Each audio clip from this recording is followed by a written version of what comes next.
प्यारे परमेश्वर, इस अच्छे से समय के लिए आपको धन्यवाद देते हैं। आज के इस बाइबल वचन समय को भी आशीषदायक बना के दीजिए। जैसे हम पढ़ते हैं, तुम सत्य को जानोगे और सत्य तुम्हें स्वतंत्र करेगा, उसी प्रकार इस सत्य वचनों को पढ़ते वक्त हमारे जीवन में छुटकारा और स्वतंत्र मिलने के लिए हम प्रार्थना करते हैं। यीशु मसीह के नाम से मांगते पिता, आमीन। उत्पत्ति अध्याय 28। तब इसहाक ने याकूब को बुलाकर आशीर्वाद दिया और आज्ञा दी, तू किसी कनानी लड़की से विवाह न कर लेना। पद्दनराम में अपने नाना बतूएल के घर जाकर वहाँ अपने मामा लाबान की एक बेटी से विवाह कर लेना। सर्वशक्तिमान ईश्वर तुझे आशीष दे और फलवंत करके बढ़ाए, और तू राज्य राज्य की मंडली का मूल हो। वह तुझे और तेरे वंश को भी इब्राहिम की सी आशीष दे कि तू यह देश जिसमें तू परदेशी होकर रहता है और जिसे परमेश्वर ने इब्राहिम को दिया था, उसका अधिकारी हो जाए। और इसहाक ने याकूब को विदा किया और वह पद्दनराम को अरामी बतूएल के पुत्र लाबान के पास चला, जो याकूब और एसाव की माता रिबका का भाई था। जब इसहाक ने याकूब को आशीर्वाद देकर पद्दनराम भेज दिया कि वह वहीं से पत्नी लाए, और उसको आशीर्वाद देने के समय यह आज्ञा भी दी, तू किसी कनानी लड़की से विवाह न कर लेना। और याकूब माता पिता की मानकर पद्दनराम को चल दिया। तब एसाव यह सब देख के और यह भी सोचकर कि कनानी लड़कियां मेरे पिता इसहाक को बुरी लगती है, इब्राहिम के पुत्र इश्माएल के पास गया और इश्माएल की बेटी महलत को, जो नबायोत की बहिन थी, ब्याह कर अपनी पत्नियों में मिला लिया। याकूब बेरशबा से निकलकर हारान की ओर चला, और उसने किसी स्थान में पहुंचकर रात वहीं बिताने का विचार किया। क्योंकि सूर्य अस्त हो गया था, इसलिए उसने उस स्थान के पत्थरों में से एक पत्थर ले अपना तकिया बनाकर रखा और उसी स्थान में सो गया। तब उसने स्वप्न में क्या देखा कि एक सीढ़ी पृथ्वी पर खड़ी है और उसका सिर स्वर्ग तक पहुंचा है, और परमेश्वर के दूत उस पर से चढ़ते उतरते हैं। और यहोवा उसके ऊपर खड़ा होकर कहता है, मैं यहोवा तेरे दादा इब्राहिम का परमेश्वर और इसहाक का भी परमेश्वर हूँ। जिस भूमि पर तू लेटा है उसे मैं तुझको और तेरे वंश को दूंगा, और तेरे वंश भूमि की धूल के किनकों के समान बहुत होगा, और पश्चिम, पूरब, उत्तर, दक्षिण चारों ओर फैलता जाएगा। और तेरे वंश के द्वारा पृथ्वी के सारे कुल आशीष पाएंगे। और सुन, मैं तेरे संग रहूँगा, और जहाँ कहीं तू जाए वहाँ तेरी रक्षा करूँगा, और तुझे इस देश में लौटा ले आऊँगा। मैं अपने कहे हुए को जब तक पूरा न कर लूँ, तब तक तुझको न छोड़ूंगा। तब याकूब जाग उठा और कहने लगा, निश्चय इस स्थान में यहोवा है, और मैं इस बात को न जानता था। और बै खाकर उसने कहा, यह स्थान क्या ही भयानक है, यह तो परमेश्वर के भवन को छोड़ और कुछ नहीं हो सकता, वरन यह स्वर्ग का फाटक ही होगा। भोर को याकूब उठा और अपने तकिए का पत्थर लेकर उसका खंभा खड़ा किया और उसके सिरे पर तेल डाल दिया। उसने उस स्थान का नाम बेतेल रखा, पर उस नगर का नाम पहले लूज था। तब याकूब ने यह मन्नत मानी, यदि परमेश्वर मेरे संग रहकर इस यात्रा में मेरी रक्षा करे और मुझे खाने के लिए रोटी और पहनने के लिए कपड़ा दे, और मैं अपने पिता के घर में कुशल क्षेम से लौट आऊँ, तो यहोवा मेरा परमेश्वर ठहरेगा, और यह पत्थर जिसका मैंने खंभा खड़ा किया है परमेश्वर का भवन ठहरेगा। और जो कुछ तू मुझे दे उसका दशमांश में अवश्य ही तुझे दिया करूँगा। आमीन। उत्पत्ति अध्याय 29। फिर याकूब ने अपना मार्ग लिया और पूर्वियों के देश में आया। उसने दृष्टि करके क्या देखा कि मैदान में एक कुआं है और उसके पास भेड़ बकरियों के 3 झुंड बैठे हुए हैं, क्योंकि जो पत्थर उस कुएं के मुंह पर धरा रहता था, जिसमें से झुंडों को जल पिलाया जाता था, वह भारी था। और जब सब झुंड वहां इकट्ठा हो जाते, तब चरवाहे उस पत्थर को कुएं के मुंह पर से लुढ़काकर भेड़ बकरियों को पानी पिलाते, और फिर पत्थर को कुएं के मुंह पर ज्यों का त्यों रख देते थे। अतः याकूब ने चरवाहों से पूछा, हे मेरे भाइयों, तुम कहाँ के हो? उन्होंने कहा, हम हारान के हैं। तब उसने उनसे पूछा, क्या तुम नाहोर के पोते लाबान को जानते हो? उन्होंने कहा, हाँ, हम उसे जानते हैं। फिर उसने उनसे पूछा, क्या वह कुशल से है? उन्होंने कहा, हाँ, कुशल से है। और वह देख, उसकी बेटी राहेल भेड़ बकरियों को लिए हुए चली आती है। उसने कहा, देखो, अभी तो दिन बहुत है, पशुओं के इकट्ठे होने का समय नहीं, इसलिए भेड़ बकरियों को जल पिलाकर फिर ले जाकर चराओ। उन्होंने कहा, हम अभी ऐसा नहीं कर सकते। जब सब झुंड इकट्ठा होते हैं तब पत्थर कुएं के मुंह पर से लुढ़काया जाता है और तब हम भेड़ बकरियों को पानी पिलाते हैं।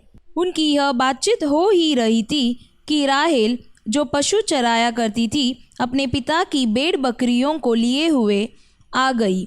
याकूब ने अपने मामा लाबान की बेटी राहेल को और उसके भेड़ बकरियों को देखा तो निकट जाकर कुएं के मुंह पर से पत्थर को लुढ़काया और अपने मामा लाबान की भेड़ बकरियों को पानी पिलाया। तब याकूब ने राहेल को चूमा और ऊंचे स्वर से रोया, और याकूब ने राहेल को बता दिया कि मैं तेरा फुफेरा भाई हूँ, अर्थात रिबका का पुत्र हूँ। तब उसने दौड़ के अपने पिता से कह दिया। अपने भांजे याकूब का समाचार पाते ही लाबान उसे भेंट करने को दौड़ा और उसको गले लगाकर चूमा, फिर अपने घर ले आया। याकूब ने लाबान को अपना सब वृतांत सुनाया। तब लाबान ने याकूब से कहा, तू तो सचमुच मेरी हड्डी और मांस है। और याकूब 1 महीना भर उसके साथ रहा। तब लाबान ने याकूब से कहा, कुटुंबी होने के कारण तुझसे मुफ्त से सेवा कराना मेरे लिए उचित नहीं है, इसलिए कह मैं तुझे सेवा के बदले क्या दूं? लाबान की 2 बेटियां थीं, जिनमें से बड़ी का नाम लिया और छोटी का राहेल था। लिया के तो धुंधली आंखें थी, पर राहेल रूपवती और सुंदर थी। इसलिए याकूब ने, जो राहेल से प्रीति रखता था, कहा, मैं तेरी छोटी बेटी राहेल के लिए 7 वर्ष तेरी सेवा करूँगा। लाबान ने कहा, उसे पराई पुरुष को देने से तुझको देना उत्तम होगा, इसलिए मेरे पास रह। अतः याकूब ने राहेल के लिए 7 वर्ष सेवा किया और वे उसको राहेल की प्रीति के कारण थोड़े ही दिनों के बराबर जान पड़े। तब याकूब ने लाबान से कहा, मेरी पत्नी मुझे दे और मैं उसके पास जाऊंगा, क्योंकि मेरा समय पूरा हो गया है। अतः लाबान ने उस स्थान के सब मनुष्यों को बुलाकर इकट्ठा किया और एक बोझ दिया। सांझ के समय वह अपनी बेटी लिया को याकूब के पास ले गया और वह उसके पास गया। लाबान ने अपनी बेटी लिया को उसकी दासी होने के लिए अपनी दासी जिल्पा दी। बोर को मालूम हुआ कि यह तो लिया है, इसलिए उसने लाबान से कहा, यह तूने मेरे साथ क्या किया है? मैंने तेरे साथ रहकर जो तेरी सेवा की तो क्या राहेल के लिए नहीं की? फिर तूने मुझसे क्यों ऐसा छल किया है? लाबान ने कहा, हमारे यहाँ ऐसी रीति नहीं कि बड़ी बेटी से पहले दूसरी का विवाह कर दे। इसका सप्ताह तो पूरा कर, फिर दूसरी भी तुझे उस सेवा के लिए मिलेगी जो तू मेरे साथ रहकर और 7 वर्ष तक करेगा। याकूब ने ऐसा ही किया और लिया के सप्ताह को पूरा किया। तब लाबान ने उसे अपनी बेटी राहेल भी दी कि वह उसकी पत्नी हो। लाबान ने अपनी बेटी राहेल की दासी होने के लिए अपनी दासी बिल्हा को दिया। तब याकूब राहेल के पास भी गया और उसकी प्रीति लिया से अधिक उसी पर हुई और उसने लाबान के साथ रहकर 7 वर्ष और उसकी सेवा की। जब यहोवा ने देखा कि लिया अप्रिय हुई, तब उसने उसकी कोख खोली, पर राहेल बांझ रही। अतः लिया गर्भवती हुई और उसके एक पुत्र उत्पन्न हुआ और उसने यह कहकर उसका नाम रूबेन रखा, यहोवा ने मेरे दुख पर दृष्टि की है, अब मेरा पति मुझसे प्रीति रखेगा। फिर वह गर्भवती हुई और उसके एक पुत्र उत्पन्न हुआ। तब उसने यह कहा, यह सुन के कि मैं अप्रिय हूँ, यहोवा ने मुझे यह भी पुत्र दिया। इसलिए उसने उसका नाम शिमोन रखा। फिर वह गर्भवती हुई और उसके एक पुत्र उत्पन्न हुआ और उसने कहा, अब की बार तो मेरा पति मुझसे मिल जाएगा, क्योंकि उससे मेरे 3 पुत्र उत्पन्न हुए। इसलिए उसका नाम लेवी रखा गया। और फिर वह गर्भवती हुई और उसके एक और पुत्र उत्पन्न हुआ। और उसने कहा, अब की बार तो मैं यहोवा का धन्यवाद करूँगी। इसलिए उसने उसका नाम यहूदा रखा। तब उसकी कोख बंद हो गई। आमीन। मत्ती अध्याय 16। फरीसियों और सदुकियों ने पास आकर उसे परखने के लिए उससे कहा, हमें स्वर्ग का कोई चिन्ह दिखा।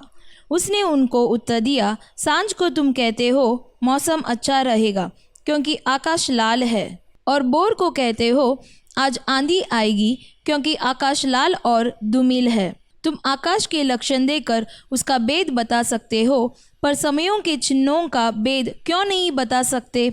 इस युग के बुरे और व्यभिचारी लोग चिन्ह ढूंढते हैं, पर योना के चिन्ह को छोड़ उन्हें और कोई चिन्ह न दिया जाएगा। और वह उन्हें छोड़कर चला गया। चेले झील के उस पार पहुँचे, पर वे रोटी लेना भूल गए थे। यीशु ने उनसे कहा, देखो, फरीसियों और सदुकियों के खमीर से सावधान रहना। वे आपस में विचार करने लगे, हम रोटी नहीं लाए इसलिए वह ऐसा कहता है। यह जानकर यीशु ने उनसे कहा, हे अल्पविश्वासियों, तुम आपस में क्यों विचार करते हो कि हमारे पास रोटी नहीं है? क्या तुम अब तक नहीं समझे? क्या तुम्हें उन 5,000 की 5 रोटियां स्मरण नहीं, और न यह कि तुमने कितनी टोकरियां उठाई थी? और न उन 4,000 की 7 रोटियां, और न यह कि तुमने कितने टोकरे उठाए थे?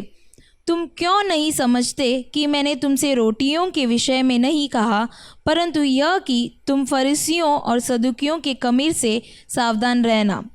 तब उनकी समझ में आया कि उसने रोटी के खमीर से नहीं, पर फरीसियों और सदुकियों की शिक्षा से सावधान रहने को कहा था। यीशु कैसरिया फिलिप्पी के प्रदेश में आया और अपने चेलों से पूछने लगा, लोग मनुष्य के पुत्र को क्या कहते हैं? उन्होंने कहा, कुछ तो यूहन्ना बपतिस्मा देने वाला कहते हैं, और कुछ एलिय्याह, और कुछ यिर्मयाह या भविष्यद्वक्ताओं में से कोई एक कहते हैं। उसने उनसे कहा, परंतु तुम मुझे क्या कहते हो? शमौन पतरस ने उत्तर दिया, तू जीवते परमेश्वर का पुत्र मसीह है। यीशु ने उसको उत्तर दिया, हे शमौन, योना के पुत्र, तू धन्य है, क्योंकि मांस और लहू ने नहीं, परंतु मेरे पिता ने जो स्वर्ग में है यह बात तुझ पर प्रकट की है। और मैं भी तुझसे कहता हूँ कि तू पतरस है, और मैं इस पत्थर पर अपनी कलीसिया बनाऊंगा, और अधोलोक के फाटक उस पर प्रबल न होंगे। मैं तुझे स्वर्ग के राज्य की कुंजियाँ दूंगा, और जो कुछ तू पृथ्वी पर बांधेगा वह स्वर्ग में बांधेगा, और जो कुछ तू पृथ्वी पर खोलेगा वह स्वर्ग में खुलेगा। तब उसने चेलों को चिताया कि किसी से न कहना कि मैं मसीह हूँ। उस समय से यीशु अपने चेलों को बताने लगा, अवश्य है कि मैं यरूशलेम को जाऊं और पुरनियों और प्रधान याजकों और शास्त्रियों के हाथ से बहुत दुख उठाऊं और मार डाला जाऊं और तीसरे दिन जी उठूं। इस पर पतरस उसे अलग ले जाकर झिड़कने लगा, हे प्रभु, परमेश्वर न करे, तेरे साथ ऐसा कभी न होगा। उसने मुड़कर पतरस से कहा, हे शैतान, मेरे सामने से दूर हो, तू मेरे लिए ठोकर का कारण है, क्योंकि तू परमेश्वर की बातों पर नहीं परंतु मनुष्यों की बातों पर मन लगाता है। तब यीशु ने अपने चेलों से कहा, यदि कोई मेरे पीछे आना चाहे तो अपने आप का इनकार करे और अपना क्रूस उठाए और मेरे पीछे हो ले। क्योंकि जो कोई अपना प्राण बचाना चाहे वह उसे खोएगा, और जो कोई मेरे लिए अपना प्राण खोएगा वह उसे पाएगा। यदि मनुष्य सारे जगत को प्राप्त करे और अपने प्राण की हानि उठाए तो उसे क्या लाभ होगा? या मनुष्य अपने प्राण के बदले क्या देगा? मनुष्य का पुत्र अपने स्वर्गदूतों के साथ अपने पिता की महिमा में आएगा, और उस समय वह हर एक को उसके कामों के अनुसार प्रतिफल देगा। मैं तुमसे सच कहता हूँ कि जो यहाँ खड़े हैं उनमें से कुछ ऐसे हैं कि वे जब तक मनुष्य के पुत्र को उसके राज्य में आते हुए न देख लेंगे तब तक मृत्यु का स्वाद कभी न चखेंगे। आमीन। नीति वचन अध्याय 17। चैन के साथ सूखा टुकड़ा उस घर की अपेक्षा उत्तम है जो मेल बलि पशुओं से भरा हो, परंतु उसमें झगड़े रगड़े हो। बुद्धि से चलने वाला दास अपने स्वामी के उस पुत्र पर जो लज्जा का कारण होता है प्रभुता करेगा, और उस पुत्र के भाइयों के बीच बागी होगा। चांदी के लिए कुटाली और सोने के लिए बट्टी होती है, परंतु मनों को यहोवा जांचता है। कुकर्मी अनर्थ बात को ध्यान देकर सुनता है और झूठा मनुष्य दुष्टता की बात की ओर कान लगाता है। जो निर्धन को टट्टों में उड़ाता है वह उसके कर्ता की निंदा करता है, और जो किसी की विपत्ति पर हंसता है वह निर्दोष नहीं ठहरेगा। बूढ़ों की शोभा उनके नाती पोते है, और बाल बच्चों की शोभा उनके माता पिता है। मूढ़ के मुख से उत्तम बात फबती नहीं, और इससे अधिक प्रदान के मुख से झूठी बात नहीं फबती। देने वाले के हाथ में घूस मोह लेने वाले मनी का काम देता है। ऐसा पुरुष जिधर फिरता उधर ही उसका काम सफल होता है। जो दूसरे के अपराध को ढांप देता वह प्रेम का खोजी ठहरता है, परंतु जो बात की चर्चा बार बार करता है वह परम मित्रों में भी फूट करा देता है। एक गुड़की समझने वाले के मन में जितनी गड़ जाती है उतना 100 बार मार खाना मूर्ख के मन में नहीं गड़ता।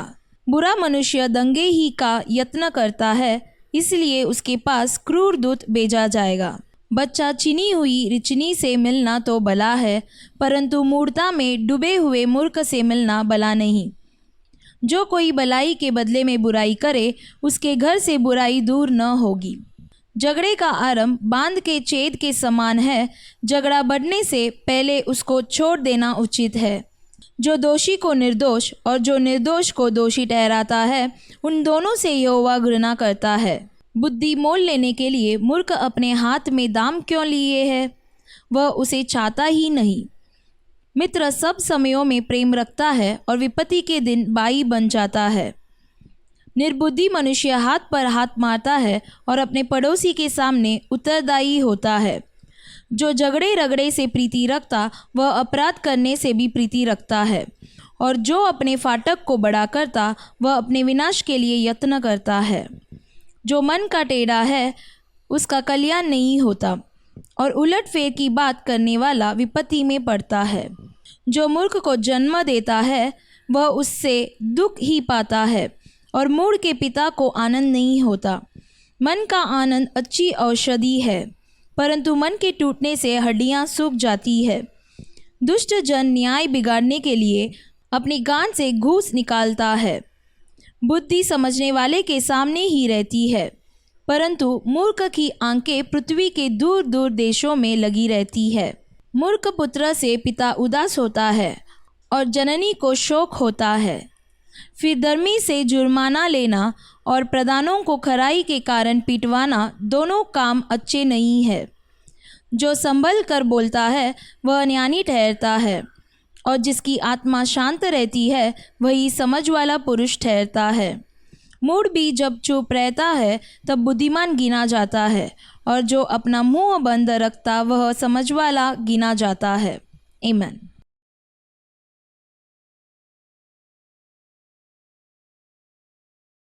प्यारे परमेश्वर, इस अच्छे से समय के लिए आपको धन्यवाद देते हैं।